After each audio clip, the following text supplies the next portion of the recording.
Okay, Nikki.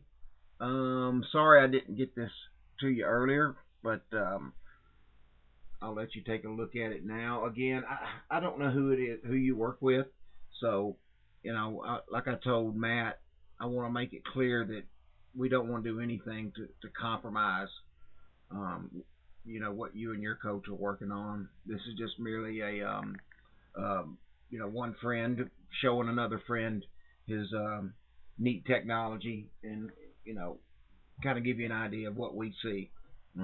Not recommending any changes. That's completely up to you. I'm just making an observation. Um, and I think the first thing you're going to see, and this is Charlie Wee on the right, who's really starting to heat it up. He finished second to Tom's last week. I think he would have beat him had Tom's not hold out for Eagle. And but he's a really good player. He's kind of the poster child for stack and tilt. But if you watch his swing, it's not that it's not that radical. Um, it's a lot of left leaning, but if you know much about the golf swing, he's just doing what all the great players have done, and that's a dynamic pivot, their ability to hit the ground in the same spot, a predictable curve. They don't step up to the ball unless they know exactly which way they're going to curve it, and having enough power to play the golf course. I mean, you can bunt little hooks and fades around the golf course, but can you hit it far enough to play the course and not shoot a million? So I actually shot this video last year when I was working for NBC Sports, and I got to get up close and take some video of these guys on the range. And this is actually number three, I think, at COG at Dub's Dread. Obviously, the first thing you probably see is how much weight he's got left, and how far back you are. Um, you want to be probably 55-45 left to right. Um, you look like you're 70-30. He's probably 60-40. Um, it's more of a look than it is an actual, I mean, it looks like he's probably 70-30 the other way, left right, but he's only about 55-45, 60-40. And he's going to pivot around that left leg. Now he's hitting a 4 iron, so that's one reason the ball's up in his stance. And I think yours just looks like a pretty lofted club. Um, probably the next thing I see, and this is a hard one for a lot of people to change or work on, is I think your grip's a little bit strong. I mean, if you look, I'm not a big on knuckles, okay, but you got at least three knuckles, and then your right hand is really under that club. So the big thing I see there is this angle right here in your right wrist. I mean, you can play from there for sure, but it's hard to hit a variety of shots when you're that strong. You also have to have really, really quick hips.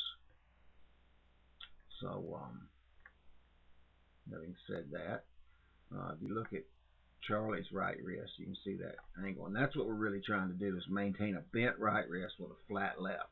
You've kind of put yourself behind the eight ball because you've got a really bent left wrist. And,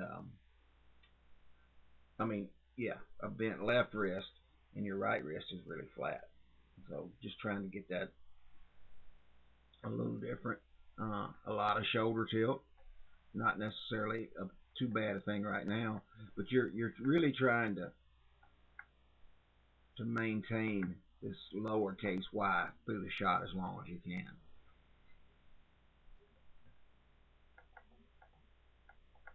Okay, so let's just take a look. I'm going to stop you at P2. So nice solid move off the shot. And you'll notice Charlie makes just a little bit of a move to the right with his longer clubs. Now with the shorter clubs, it'll look like he almost goes to the left. But you can see believe it or not, his left side is still bearing most of the weight. So there, P2, very similar. P3, typically I like to see people with a 90 degree, but that's not an imperative, okay? Just so you get the club set at the top properly. Okay, see from right here, looks like a lot of lifting, more so than turning. You create some lag there, which is good. You want to close that gap, kind of like we see Sergio and Lucas Glover and those guys. See how much up and down head movement we see here? And I see a lot of you young guys do that now. I don't know. I don't think you're actually trying to be like Tiger, but that causes him a lot of problems.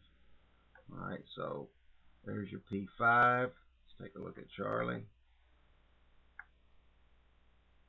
Now you see some lateral movement, but nothing up and down. If I put a line on his head, we'll go back real quick. Oops. And put a line on yours. Okay, so you come out, you lose your posture just a little bit, and then big drop as you make your transition into the shot. This is P6.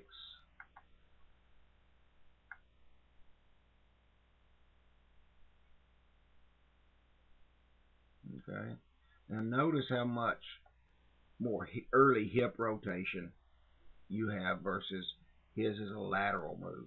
And it's just enough. You want to get the lower body working left, and then the rotation will happen on its own because you're swinging in a circle. It has to.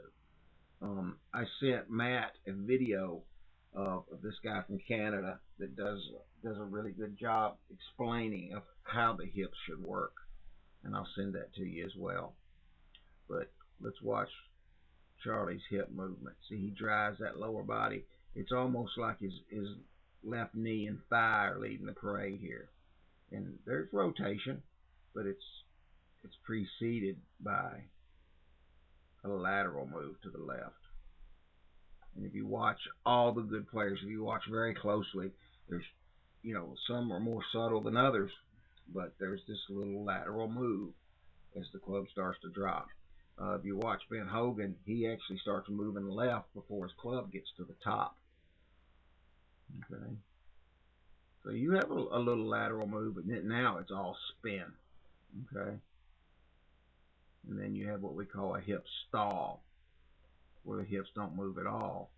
That's Matt's big bugaboo. See right here? See how your hips aren't rotating at all? And your arms flash by?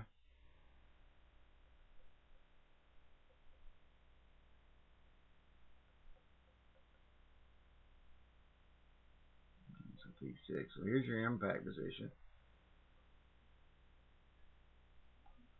Okay. You have just a little bit of an angle right there. Now if you can maintain that, that's fine. Okay. So let's watch Charlie as he works through impact. Now, don't confuse his forearms rotating with flipping or the club head passing the hands. If you were to look from the front, if I was right in line with the golf ball, you'd look down at Charlie's right wrist, and there's still some bend, especially at this point. Okay. In your case, see how your right wrist is what we call palmar flecting. It's just like it's waving from the wrist. It's actually almost bowed like that. Okay, and that comes from your hips stalling, so they're just not rotating anymore. You got a big flip action right here. So if you watch a lot of the good players now, you'll see those arms, or that right arm that stays straight for a long time. See how straight his arm is, his right arm.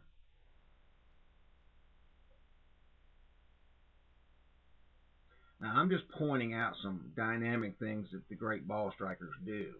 I'm not trying to get you to swing or to copy a certain look or anything at all. Just trying to show you some things that are extreme opposite to yours, so we see what your, when we look at your issues, they really stand out. Watch your left foot. Yeah, your left foot it rolls to the left and then pirouettes on the side.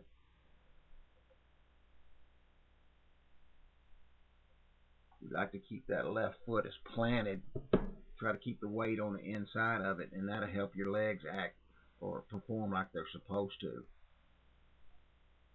It's amazing how some of the static things that we start off in our setup, how that controls or dictates what happens once we pull the trigger. Okay. Let's watch Charlie's left foot.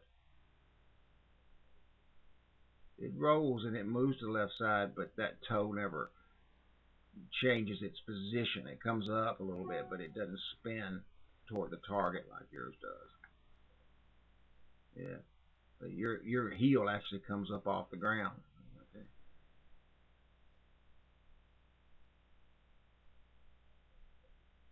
But and just like most everybody, you're just a few little tweaks and changes away from being a hell of a golfer. Or I haven't seen your whole game. I wouldn't say that, but a heck of a ball striker. Big difference between being a ball striker and a player. Don't ever forget that. Um, but you're athletic, you're tall, you got a perfect body for golf. Again, I keep saying this, but I told Matt, I says, you guys got an opportunity to have an edge on everybody else because you're so athletic. Man, I'd get in that gym and I would work my butt off this summer as much as I can. I know you want to play, but and I know playing's not your future. At least that's the impression I got. But you can still be if you don't want to be a pro, you can still be a top-notch amateur.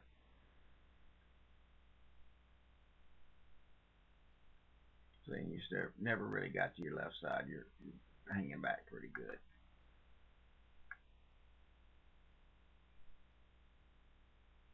Okay. Charlie could lift that right toe off the ground and balance on his left side. You'd have to lean into your left leg and then raise that right foot off the ground to keep from falling. So anyway, when you get this, just send me a reply saying, "Hey, I got it." Now leave me alone or something. So anyway, bud, keep up the good work. Keep working hard.